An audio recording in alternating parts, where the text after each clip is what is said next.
अस्सलामु अलैकुम। हमारे एक वीवर की तरफ से, जैसे ये हमारे सुहेल भाई की तरफ से सवाल था कि ये जो आपने पीछे लेक्चर में जो वाक़यात बताए हैं कि ये एक रिवेंज का मसला है। देखिए, मैं इस चीज़ से इनकार नहीं कर रहा। मैंने बीज पर जो बात थी ना, उस बात पर जो मैंने लेक्चर यूँ दिए कि ये बीज ज़मीन में बोने के हवाले से, या ये बीज जो है, ये कॉन्सेप्ट कि इसको लाया गया है, जब लाया गया है तो ये बोने कहीं भी इसको ज़मीन में रखने का कॉन्सेप्ट नहीं है। ये चीज़ थोड़ा सा ब्लास्फेमी के ज़मरे में आ जाती है। ये तो सारा इल्ज़ाम ही किसी और पे आ जाएगा ना, खुदा की ज़ात पर आ जाएगा कि अल्लाह ही इस चीज़ को कर रहे हैं। समझ रहे मेरी बात? देखें, सूरह हदीद का कॉन्सेप्ट बहुत प्यारा क्लियर है कि भाई ये एक चीज़ उतारी गई है। अब इससे तलवार बने, चक्कू बने, कुछ भी बने, हाथ कटे, पैर कटे, तो ये बात समझ में आ रही है कि ये काम उतारा जा रहा है। दूसरी चीज़ ये कि इबादत के या तपस्या के ज़मरे में बीज का, शक्ति बीज का कॉन्सेप्ट हिंदू मज़हब में ये है, वो ये कहते हैं कि आत्मा और परमात्मा ये जिस दुनिया में रहते हैं, वहाँ से कुछ शक्तियाँ, वो शक्तियाँ जो आत्मा और परमात्मा के लिए हैं, उन शक्तियों को तपस्या से हासिल किया जा सकता है और कोई रास्ता नहीं है। तो जब वो तपस्या करते हैं तो अब इतनी इबादत उन्होंने करी, इसका क्या सबूत है? एक शख्स ने 1000 साल इबादत करी शिव की, है ना? तो अब वो इस बात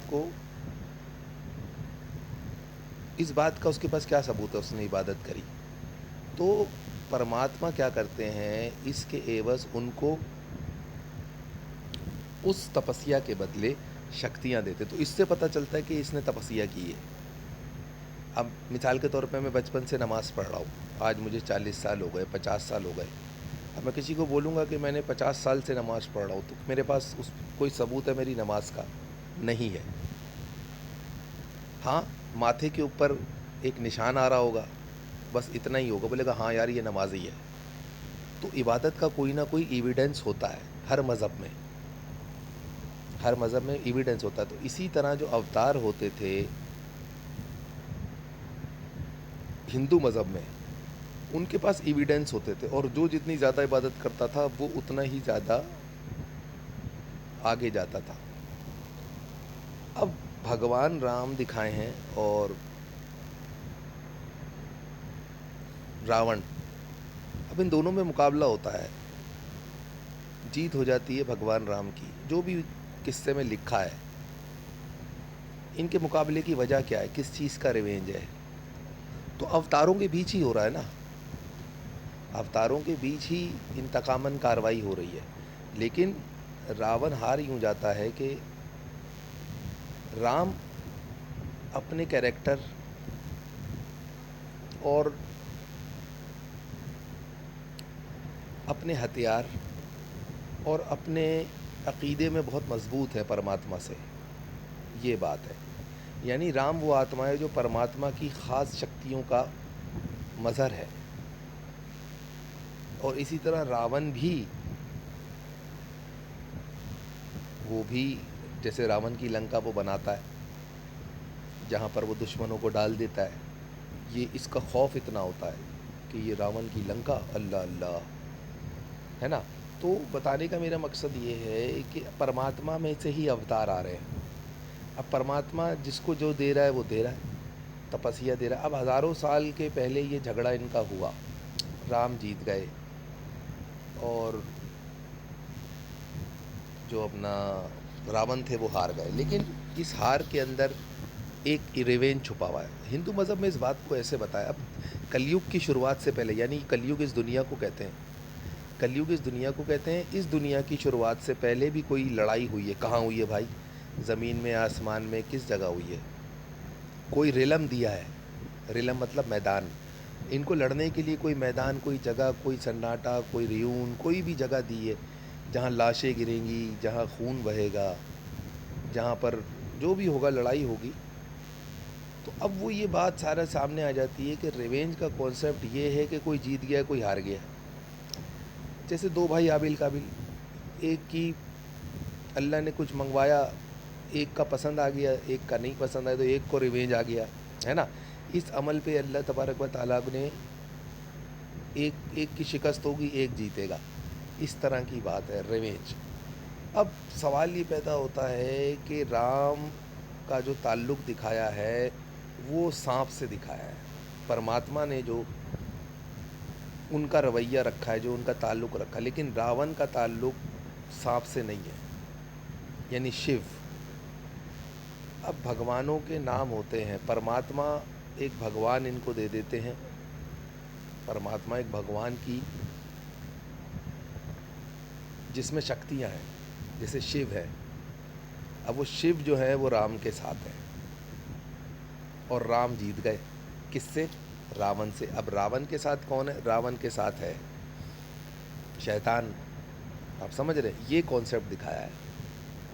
तो शिव की ताकत रावण पर हावी हो जाती है और ये हार जाते हैं। ये काम कलयुग से पहले हुआ। कलयुग माने इस दुनिया के पहले ये काम हो चुका है। तो राम का रिवेंज, ओ सॉरी, कर रावण का रिवेंज क्रिएट हो जाता है। ये एक जज्बा है जो खुद ही क्रिएट हो रहा है, लेकिन अल्लाह से पहले कुछ मामलात हैं। तो इसी तरह शिव भगवान, फिर रावण भी शिव की तपस्या करते हैं। जब वो ये देखते हैं कि राम इतना पावरफुल, यानी उनके हथियार इतने हाई अटैक और डैमेज दे रहे हैं, बहुत ज़्यादा डैमेज दे रहे हैं, जिसकी वजह से रावण भी हारने के बाद इन्हीं की तपस्या करता है, इतनी की तपस्या करता है। वो ये देखता है आखिर मेरी कमज़ोरी की वजह क्या है? शिव की। अब शिव क्या है? ये है आपके भगवान। भगवान जो परमात्मा, जिनसे पूरी दुनिया के इख्तियारात या हाकमियत इनको सौंपता है, ये दुनिया में भगवान कहलाते हैं। ये चीज़ है। और इनके पास हथियार मुहैया हैं, इनके पास इस तरह की चीज़ें जंग के लिए। तो बात क्लियर हो गई। तो परमात्मा और आत्मा, परमात्मा अवतार की सूरत में आएगी, आत्मा आम इंसान की सूरत में आएगी। समझ रहे? और भगवान शक्ति बीज की सूरत में होगा, जो हमें इस बात का सबूत देंगे कि हमने कितनी इबादत की। इबादत का कैलकुलेटर है ये। अब वो चीज़ जो हमें मिल जाती है, इसके एवज़ वो एक ऐसी क़ुव्वत होती है जिसका ताल्लुक़ भी डिवाइन होता है, कायनाती होता है, यानी कि इस दुनिया का कायनाती होता है। तो अब ये होता ये है कि फिर परमात्मा हमें इसके एवज़ कुछ ना कुछ, भगवान जो है वो इसके एवज़ हमें कोई ना कोई ताकत, शक्ति अता करते हैं, जिसकी वजह से फिर हमारा कल्याण हो जाता है। ये है। तो अब रिवेंज कौन लाया? आप समझ रहे हैं? देखें, कलयुग से पहले अवतार उतर रहे हैं आसमान में। आसमान नहीं कहना चाहिए, जैसे ज़मीन से ऊपर। और कलयुग से पहले जो भी जगहें हैं, जो भी रिलम हैं, उनके मुख्तलिफ हिंदू मज़हब में नाम है। वो आगे जब गुफ्तगू होगी तो पहले तो ये देखे ना रिलम कितने। कलयुग से पहले कौन कौन सा रिलम है? जैसे मॉर्टल कॉम्बैट एक गेम है, उसमें कई रिलम के नाम है। नैद रिलम, हेल रिलम, है ना। तो ये अर्थ रिलम, अर्थ रिलम के अलावा भी लड़ाई, यानी कलयुग के अलावा भी और भी चीज़ें हैं जहाँ पर ये लड़ाइयाँ हुई हैं। तो रिवेंज का कॉन्सेप्ट तो इस तरह है कि कलयुग से पहले क्या था कि अवतार ही आ रहे थे भगवान के, लेकिन फिर परमात्मा ने इंसानों की रचना की, है ना। जैसे मैट्रिक्स फिल्म में रचेता का कॉन्सेप्ट दिखाया, रचेता, इंसानों की रचना करने वाले, रचेता। तो रचेता का कॉन्सेप्ट आता है कि भाई ये अवतार तक तो ठीक था, इंसानों की रचेता क्यों की है? अब ये चीज़ भी रिवेंज के ज़मरे में है। कुरान शरीफ भी इसी बात को कह रहा है कि फ़रिश्तों ने यही कहा कि हम तो है काफ़ी तेरी इबादत के लिए और जो भी मामलात हैं, तो फिर इंसानों को क्यों पैदा किया जा रहा है? ये चीज़ है यहाँ, ये है रिवेंज का कॉन्सेप्ट। तो इस्लाम में और सिमेंटिक रिलीजन जो नूह अलैहिस्सलाम के साथ जो मज़हब आ रहा है, उसमें दिखाया गया है कि सांप जो है वो बाग़ अदन से निकाला गया, लेकिन कलयुग से पहले ये सांप एक पावरफुल भगवान है, शिव, ये चीज़ है। और उसके बाद ये कलयुग से पहले जहाँ भी थे शिव जो थे, अब वो, लेकिन सेमेंट्रिक रिलीजन में बिल्कुल अलग ही कॉन्सेप्ट है। हिंदू मज़हब में अलग कॉन्सेप्ट है, यहाँ सेमेंट्रिक रिलीजन में अलग कॉन्सेप्ट है। तो ये सवाल का जवाब आपको मिल गया होगा कि तो ये बात इसी तरह है, इसमें टेंशन लेने की ज़रूरत नहीं है। ओके, फिर अगले इस चीज़ में मिलेंगे। बाकी ये जंजीरों वगैरह से किसी चीज़ को बांधा हुआ है और वो रिवेंज लेना चाहती है, या वो किसी चीज़ का इंतज़ार करे। इसमें इंडिया में एक फ़िल्म बनी थी जानी दुश्मन, उसमें अरमान कोहली ने एक कैरेक्टर किया था और अमरीश पुरी उसमें होते हैं जो इबादत कर रहे होते हैं, और एक रोशनदान से रोशनी आ रही होती है जो उनकी इबादत पर किसी कम्युनिकेशन का ज़रिया है। क्यों? क्योंकि जैसे ही वो डिस्टर्ब होते तो वो फ़ौरन कहते तूने मेरी इबादत भस्म कर दी या भंड कर दी, यानी कि इबादत भस्म कर दी है, ख़राब कर दी है। यानी इबादत ऐसी है कि उसमें कुछ ऐसी चीज़ पड़ी जा रही है कि जो अगर तसलसल टूट जाए तो कोई अमल टूट जाएगा। आप समझ रहे हैं मेरी बात? तो शक्ति बीज वाली इबादत ऐसी होती है जिसमें कोई अमल भी हो रहा होता है।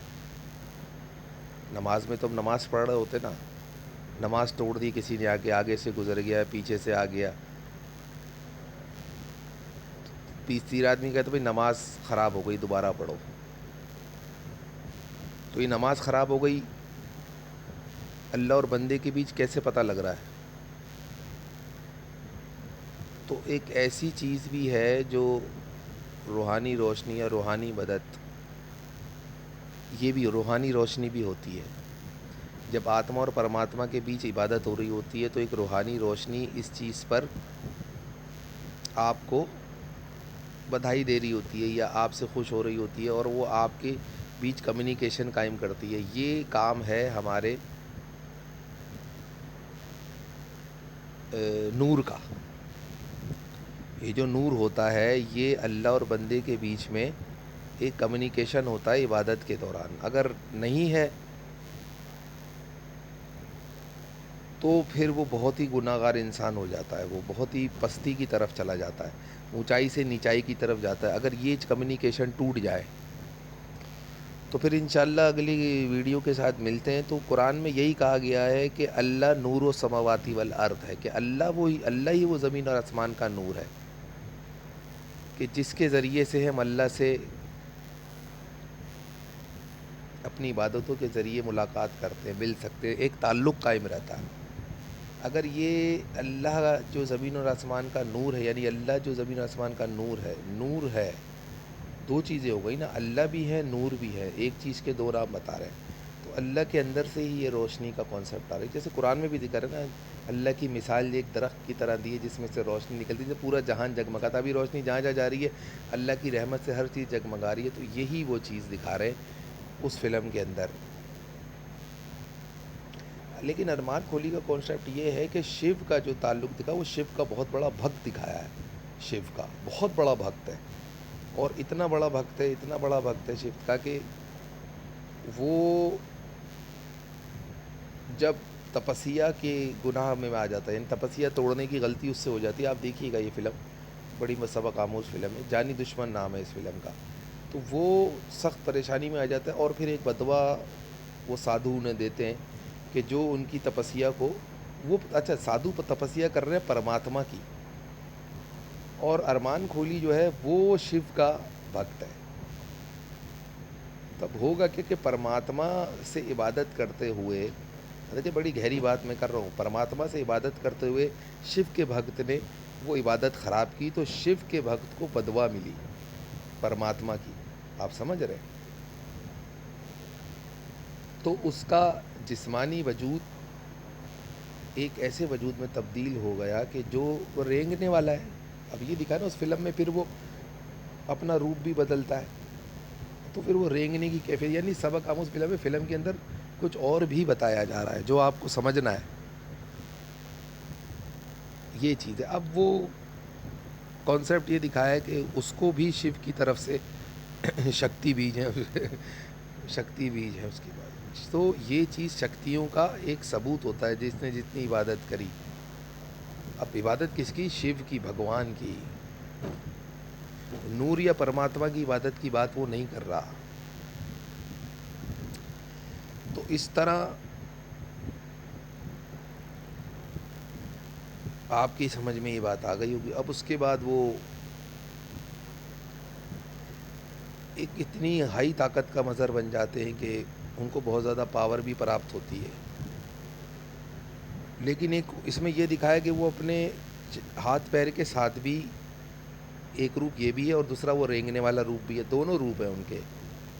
वो शिव के भक्त हैं, तो उनको ये चीज़ दोबारा से मयस्सर भी है कि उनके दोबारा से हाथ पैर आ गए, ये भी बताया जा रहा। अब वो रिवेंज ले रहे हैं, किसका? किसी हवस का रिवेंज ले रहे हैं वो, ये चीज़ है। तो ये फिल्म में कॉन्सेप्ट दिखाया। अब हवस किसकी है? हवस दिखा रहे हैं शिव की, देख रहे हैं आप? ओ सॉरी, शिव की नहीं, हवस उसमें दिखाई जा रही है जब परमात्मा ने इंसानों की रचना की, रचेता की हवस दिखाई गई है कि रचेता की हवस पर शिव जो हैं, शिव के भक्त जो हैं, एक इंतकाम के लिए दुनिया में चल रहे हैं। ये बात बाद में शुरू होती है जब वो साधु की बदवा के बाद, जब वो उनकी इबादत को ख़राब कर देते हैं और पशेमान माफ़ी भी मांगते हैं कि मैं माफ़ी चाहता हूँ कि मैंने आपकी इबादत ख़राब की, मुझे इस पर माफ़ कर दें। बदवा क्यों दे रहे हैं? तो किसी की रूहानी या परमात्मा से कनेक्शन तोड़ दिया है सांप ने, सांप के भक्त ने। तो शिव जो हैं वो परमात्मा और शिव, तो अब यहाँ पर ये बात चल रही है। अब परमात्मा की तरफ से फिर इंसान, किसी ऐसे इंसान की रचना होगी जो शिव के इस भक्त को हलाक करेंगे। ढके छुपे अल्फाजों में क्या कह रहे हैं अमरीश पुरी? अमरीश पुरी ढके छुपे अल्फाजों में यही कह रहे हैं कि तुझे एक ऐसा आदमी आके मारेगा जिस पर परमात्मा का वरदान होगा, यानी परमात्मा का कोई वरदान होगा। अब शिव को मारने के लिए वरदान चाहिए, समझ रहे मेरी बात? वरदान क्या चीज़ है? वरदान के पावर ऑफ अटॉर्नी। इसका मतलब शिव के उस भक्त के पास पावर ऑफ अटॉर्नी नहीं है, शक्तियाँ तो है। तो बेटा इसी तरह शक्ति भी जा जाने से पावर ऑफ अटॉर्नी नहीं आ जाती। मज़हब को तो बहुत गहरा, हिंदू मज़हब अगर किसी को आ जाए तो वो किंग ऑफ द रिंग है। हिंदू मज़हब बहुत, वेदा पढ़ी है, अगर आपने नहीं है तो उसे पढ़ें, महाभारत पढ़ें, गीता पढ़ें। जो हिंदू हजरात है वो मेरी बात सुन रहे होंगे। तो यहाँ पर परमात्मा का वरदान, कभी सुना है शिव का वरदान? नहीं सुना होगा। तपस्या सुनी होगी जिसे परमात्मा का वरदान किसको है? सनी देओल को दिया गया है, जो जैसे वो साधु बोलते हैं। लेकिन वो ये नहीं कहते कि, वो कहते तेरी शक्तियाँ इस वरदान से पहले इतनी अरूज पे हो जाएंगी कि कोई इंसान तेरा मुकाबला नहीं कर, इंसान, भगवान नहीं, क्योंकि रावण की हलाकत हो चुकी है ना कलयुग से पहले। तो बस इस तरह की बात है, टेंशन लेने की ज़रूरत नहीं, समझ में आ गई होगी। तो अब शिव जो हैं, उनका भक्त जिसकी ताकतें आसमानों से भी छुएंगी, उनको एक वरदान वाला पुरुष जिसकी रचेता की तरफ से आए हैं वो उसको हलाक कर देंगे। तो वरदान बड़ी चीज़ है। पावर ऑफ अटॉर्नी क्या होती है कि वो एक बड़ी चीज़ है।